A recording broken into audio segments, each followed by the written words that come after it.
This month's Fair Play contains strong language that some might find offensive.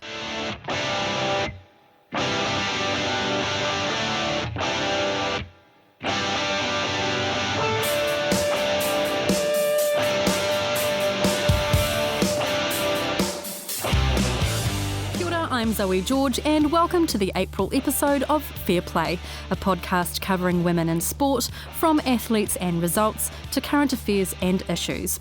You can listen to our entire back catalogue that features interviews with some of this country's top sportswomen at rnz.co.nz and wispsports.com.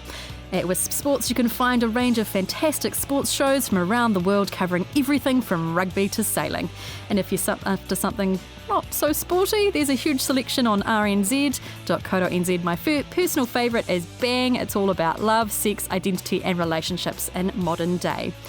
You can also keep up to date with all of the happenings on social media at Wisp Sports, at RNZ and at producer_Zoe.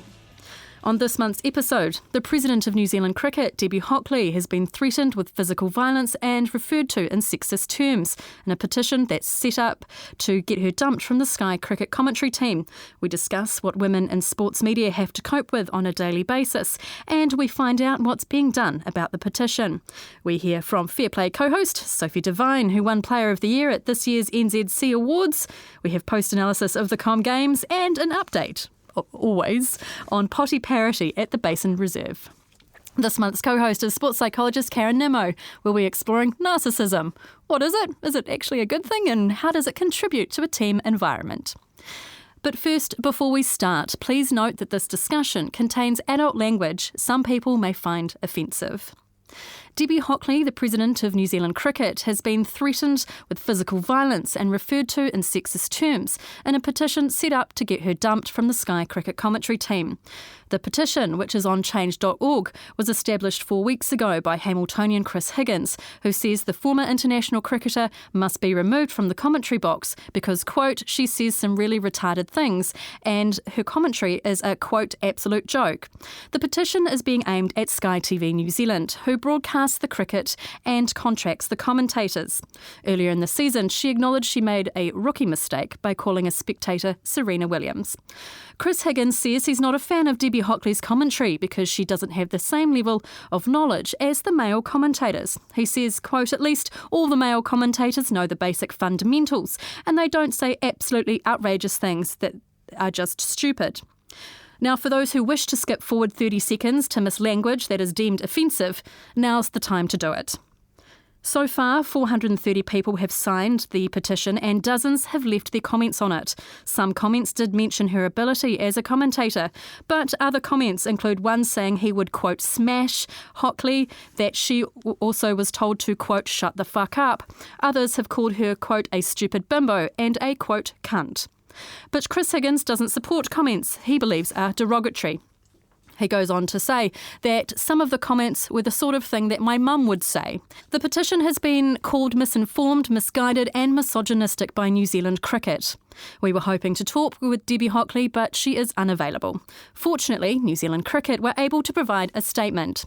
NZC has described the petition as, quote, misinformed, misguided, and in terms of the more intolerant comments, misogynist.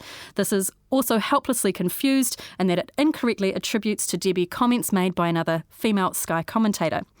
NZC's Public Affairs Manager Richard Bock says the organisation will continue to be supportive of having female voices within the commentary team and that some of the comments made on the petition justifies NZC's push for more gender diversity in the game. While the petition is lodged on change.org, which the ICC nor NZC have any jurisdiction over, NZC says that if these terms were made by players during a game, they would be up for code of conduct penalties. If they were made by the crowd at international games and heard by security, the person would be ejected and possible police action taken. NZC has also adopted an inclusivity policy which aims to confront inappropriate barriers, practices and attitudes to ensure everyone is treated with respect regardless of gender, ethnicity, sexual orientation or religion.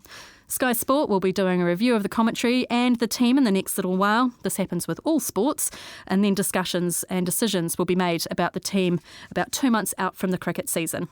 In an article in New Zealand Herald, head of Sky Sport Richard Last said he and the organisation support women in the commentary box. But being threatened with physical violence, being called a bitch, a bimbo or worse is something many female journalists in the sport area experience. Research conducted by RNZ's Charlotte Graham-McClay found negative feedback about female broadcasters mentioned their gender far more often than negative feedback about men did. And when people did complain about men, it was about their journalism. So to shine some light on this, we're joined by sports academic Tony Bruce and sports journalist Dana Johansson. Kia ora, ladies. Kia ora. Tony, I want to start with you. You've done a bit of research into this. Are these sorts of comments common? Unfortunately, yes, they are.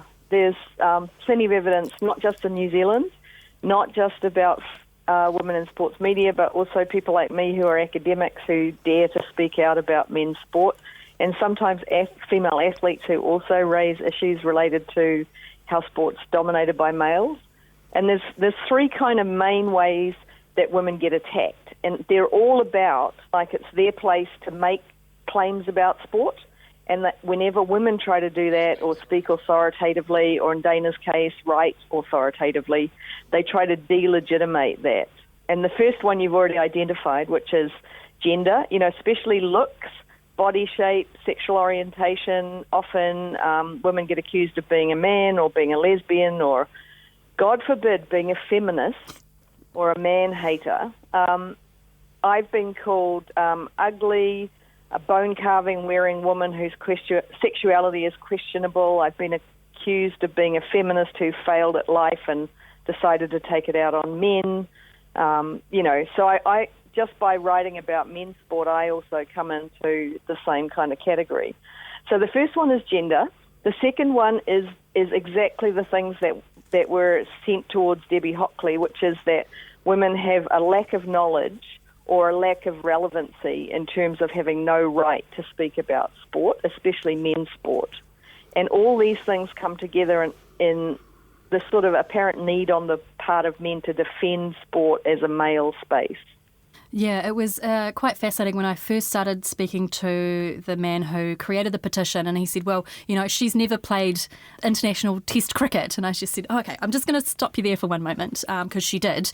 And I found that quite interesting that she has played international test cricket actually quite a bit and knows a bit about the game, and yet she's deemed not to know anything. Yeah, so that happens, I think, very, very consistently. And I'm over in the States at the moment, and I've just done an interview with Melissa Ludke, the woman who kind of opened up Major League Baseball locker rooms by taking Major League Baseball to court. And she said that in the documents that they got to see during the court case, it was really clear that these men were absolutely afraid of letting any women into sport. So there was this kind of sense that if they let down their guard or if they let any woman in, then women were going to flood into sport and it would transform baseball, and obviously not in a good way. So she thought that was really interesting, that apparently we have this amazing ability to transform sport, but actually there's so few of us who are actually doing it that their argument doesn't make any sense at all. We're joined by sports academic Tony Bruce and sports journalist Dana Johansson. Dana, what about you? What are some of the personal experiences when you hear these comments that have been made and lobbed towards Debbie Hockley? Do they align with some of the things that you've experienced as a sports journalist? Oh, absolutely. I mean, I think all people working in the media will experience of trolling at some point in time, but with women it definitely tends to take on a more sinister element. I mean, it's a lot of gendered abuse, which is either threatening or sexual in tone. It's unfortunately not a surprise to hear those sorts of comments that have been directed at Debbie. Certainly, yeah, in my time, there's been some sort of quite scary experiences. I think probably the main one, I guess the most visible one was when I wrote a column on the Winter Olympics team in Sochi in 2014, and it kind of kicked off this sort of tidal wave of abuse that was sort of really well organised and sort of deliberate. It was obviously targeted to humiliate and intimidate. So it's kind of something that women have. That's probably more at the extreme end of it. But yeah, it's certainly something that female broadcasters and journalists have to put up with. and Tony sort of touched on it, they're not so much judged on just their insights or opinion. There's like a whole other set of parameters that are involved. They're judged on their appearance or their voice or their hair and their clothes and their makeup and even their past. So I feel like it takes on an entirely different tone with women than it does to men. And at one point, a male colleague a few years ago sort of said, I'm taking a bit of a hammering on the message boards about this column sort of thing. I think design is a way to make me feel better about some of the trolling I sometimes get. And it wasn't an entirely scientific experiment, but I just sort of looked at the top comment, and it just sort of started out, with all due respect. And I had to kind of laugh because there's no way that any female in the industry is given due respect. Mm. We're speaking with sports journalist Dana Johansson, sports academic Tony Bruce. Our co-host today is sports psychologist Karen Nimmo. Karen, why do people say things like this, that call someone a bimbo, or question their intelligence? It's interesting, isn't it? I mean, sometimes this can be attention-seeking type behaviour. The worrying thing is if they actually do believe it's true. I mean, that takes it to another level. I'd be interested to know, though, in the case of some of these comments directed toward Debbie Hockley, whether the man who set up the petition, Chris Higgins, has any empathy at all for her position. Because that, if he doesn't, then that tells us something psychologically that we might not want to know about him. I mean, lacking in empathy for fellow humans, women, whether you're making gendered comments or not, is something quite sort of dark. So, I think these tales are horrible, aren't they? Those comments against her are just unacceptable. I mean, the only thing I'd say in Chris Higgins' favour is that he's put his full name to it, and he requires the same of the people that sign the petitions so people can judge for themselves. But really, some of the stories that Tony and Dana are speaking about, those are more common than you think, and I don't think that's acceptable in any way. You're also a woman in the media, Karen. Have you received anything like this? I haven't had sexual comments. Perhaps I'm too old for that, but I have been told I'm frumpy, and I've had comments made about my hair and that sort of thing. I mean, in the end, that doesn't touch me too much because I'm probably of an age where, that I can sort of move past it. But I'd be interested to know, some of the younger women, journalists and as the experiences that Dana talks about, how that actually affects them, because it's traumatising, and over time that can really have an impact on people's self-worth and confidence and even, even their professional sort of interest in their career. Dana, what kind of effect has it had on you, both professionally and personally, to receive comments and feedback like this? Yeah, I think at the time it was a really tough thing to go through, and I think probably more so just because you saw how it affects your family as well. Like, I think at the time there was a Facebook hate page set up. I can't remember what it was called, but it was something. It was dedicated to hating me anyway. And my sister would go on it, and I just had to say, like, just leave it. Like, it doesn't matter. Who cares, sort of thing. So it's when you're involving your family in your professional life as well, where it gets really tough. And it certainly makes you think twice about wanting to put your opinions out there as well. I kept doing my column for quite a while afterwards, but I think I had it for about 3 years or something. But then just in the end, it wasn't so much that episode, but the cumulative effect of it just kind of made me think it's not really worth it. So I kind of just concentrated on telling other people's stories than wanting to put my own opinions sort of front and centre. Which is such a shame, because you are a fantastic sports journalist, Dana. And your opinions contributed in a way that no one else was contributing. Yeah, it is a shame. And I mean, at some point I may decide to pick up a column again, but it wasn't just that. It was kind of wanting to have fresh voices as well. And at some point people run out of ideas, and I didn't want to be one of those people that just kept recycling columns. So there was that aspect to it as well. Tony Bruce is a sports academic. Are these attitudes and views endemic in sport? I'd say that they definitely are. There is something very deep in sport about it being a space for men, a space where men can be with other men and be manly, however that's determined. So whenever women kind of enter into it in any kind of way that looks like they have some power. So I guess, my role as an academic to comment on sport, and Dana's role as a journalist to comment on sport, It is actually that it's when you take that authority to actually have a voice is when the pushback seems to be the most great. But like Dana, the first time that I got really attacked after we did some research on Sports Cafe, I crawled into a hole for about 4 years and didn't talk to the media at all, because it was actually really hard to, receive all this when I didn't really expect it to begin with. But now maybe I'm a similar age to you, Karen. I've got to the stage where I don't really care anymore. And every time I get attacked now, I actually take that as a really good sign, because I think that if I wasn't doing anything that wasn't rocking the boat, I wouldn't actually be getting any response at all. So maybe, Dana, that might help you to think about, the worse the comments are and the more I get attacked, that's a fantastic sign that I'm actually making a difference, that I'm saying something that people feel they have to listen to, even if they don't want to hear it. Before I let all of you go, just one more question. I'll start with you, Tony. What should organisations, both media and sporting organisations, be doing to help support women in their environments when they're receiving comments like this? Well, I think, the kind of comments that Richard Bock made, so I think organisations do need to come out and they need to try to understand what women are going through and put support in place. But I did want to direct your listeners to a thing called #MoreThanMean, which happened in the US, where they got real guys to come into a studio and read the comments that female sports reporters had received to their faces. And it was incredibly powerful because these guys were so shocked at these words that they were being expected to read to these women face to face. So I think that what's happening is that women's sports broadcasters particularly are starting to speak back. So if they get horrible comments, they tweet it out to all their followers as a form of sort of shaming. So I think we can also maybe be more proactive and more public, because there's actually a large group of women around the world who are actually trying to call this kind of activity out. Mm.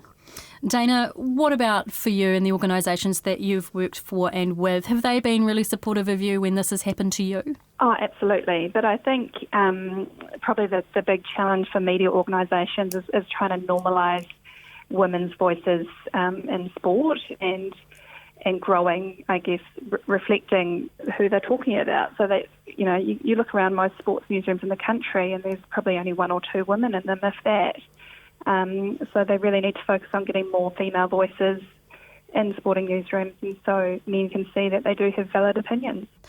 That was sports academic Tony Bruce and sports journalist Dana Johansson. Oh, Karen, we could talk about this issue for years. Absolutely. I think one of the things is the media should take some responsibility in terms of banning anonymous comments. Some of those blogs and live blogs and things, it's very easy to be mean when you hide behind things. In the case of this petition, obviously they're using real names, but media could do something there. I did, for the more derogatory terms, so the ones which I will repeat, so if you want to not listen to them, please skip ahead. The one that he said would smash Hockley, I messaged. Also the one who told her to, quote, shut the fuck up, who also called her a stupid bimbo, and the one who called her a cunt. I have all of their names and have tried to contact them on social media. Unfortunately, I haven't heard back from them. But I give them an opportunity to talk to me about their comments in regards to Debbie Hockley and this petition. This is going to be an interesting discussion. I don't imagine they'll rush forward, Zoe, but let's see. Well, we welcome them to join the discussion. Staying with cricket, earlier this month, the New Zealand Cricket Awards happened on the Auckland's waterfront. It was a glitzy affair with all the big names, including Fair Play co-host Sophie Devine. I caught up with her just after she received a rather big award. Congratulations, you have won T20 and ODI Player of the Year. Thank you. It's a bit of a surprise, to be fair. I think, honestly, you don't play to get those sort of awards and things like that, but it's definitely nice to be recognised and to, I guess, show my face. You nearly weren't here, is that right? Yeah, well, we are on player leave and I was actually overseas, so they had to fly me back for it. I sort of thought that was a bit dodgy why they wanted me back so badly, but obviously really grateful that New Zealand Cricket got me back. They obviously had good reason to, so it's nice to be able to be here and share it with the team. What's been the highlight for you from this past year? Probably going to sound quite stupid, but it's actually having our games live streamed. most people probably don't think that's much of a big deal, but for us to have our games getting out there to the public, I think I heard that we had over 10,000 people watching those streams. I think that's massive for us. If we can get more people watching the game, guys, girls, boys, whoever, I think that's the most important thing. So that's what I'm really proud of. What's the future of women's cricket in New Zealand? It's got a few challenges, if I'm honest. We're nowhere near the likes of Australia and England in terms of our finances, which is always going to be hard, but the thing that we do have is we're a small country and we work well together, and we've got great resources here and we've got some great brains around the place. So it's just about how we can use that and I guess be really efficient with what we do have. We're definitely not lacking in talent, so I think for us it's about just putting our heads together and coming up with what we need to do. You girls have come off an incredible Series 1 against the West Indies. What's kind of the next few months going to look like as you head into the T20 champs? Yeah, so we do have about 6 weeks off now, which we sort of use to get away from cricket, which I think is very, very important to sort of refresh the mind more than anything. And then we go to about a 5 or 6 week tour of the UK and Ireland, which is really exciting. I think we play Ireland for the first time outside of a World Cup in however long, which is really cool. So looking forward to that. And then I think there may even be a... Congratulations. Thank you. Really marvellous. There may be, I've heard, a short series against Australia before we head away to the T20 World Cup in West Indies, which is, that's the pinnacle for us at World Cups. It's about us stepping up and hopefully performing. Yeah, what's the realistic goal this year? I mean, whenever I ask that question, they go, well, gold, obviously. But is that realistic for the White Ferns this year? Again, if you probably asked us that 5 years ago, we would have said, well, absolutely. I think, back then there probably were only 2 or 3 teams really competing for it, but now with the introduction of the ICC IWC Championship, where teams are playing each other in that top 8, the gaps are closing so big now. And I mean, we saw West Indies won the last World Cup, so it's definitely not just us, Aussie and England anymore. So yeah, look, we always do. You're always going to these World Cups to win. That's why we play, and that's why we go to these events. But for us, it's about playing a style of cricket. I think if we execute our style of cricket, we'll win. Simple as that.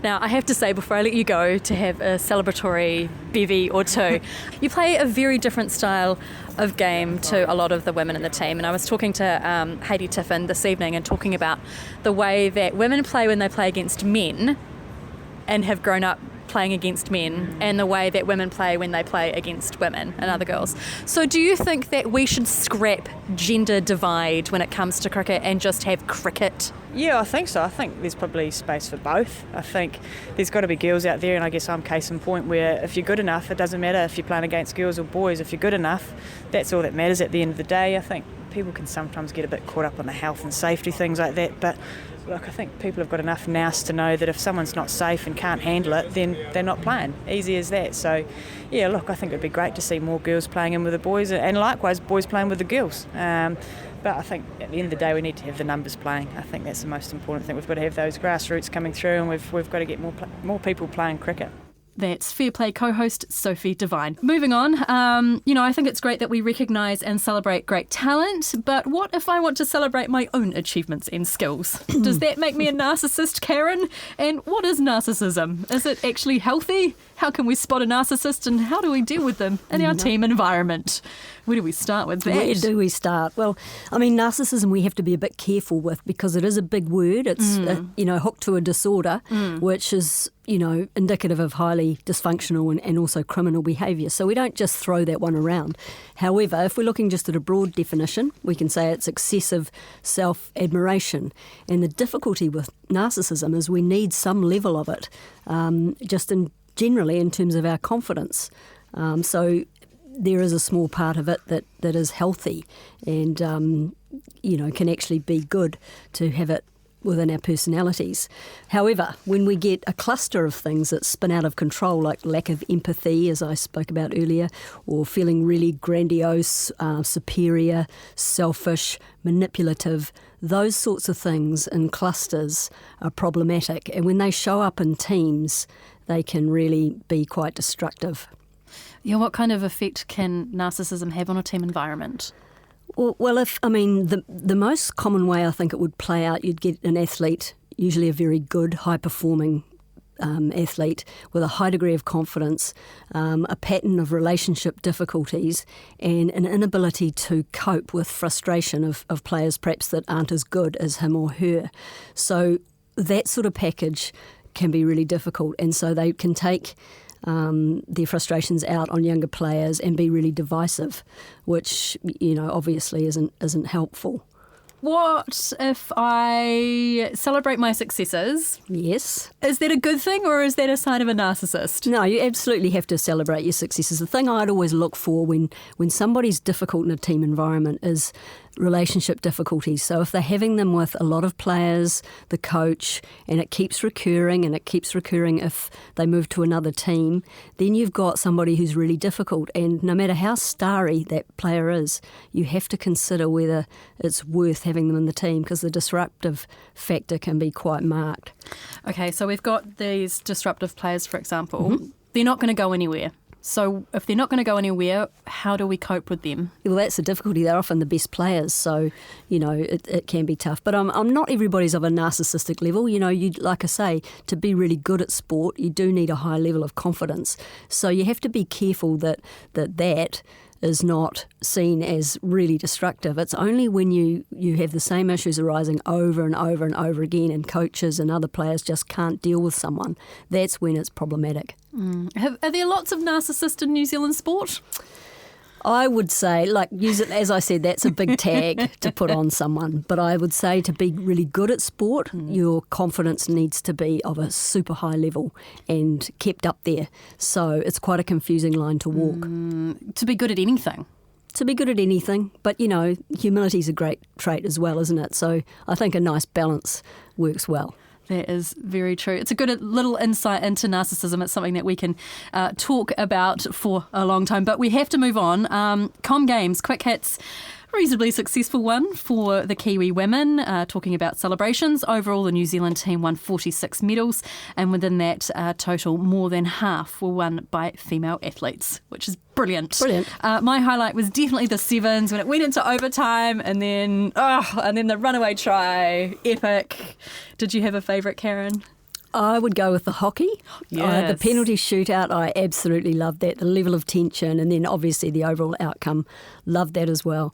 England's netball win over Australia will live long in my memory. That was really something to see. So unexpected and so brilliantly done. I think it's good for netball, actually. Sharing it around, you can see teams getting stronger.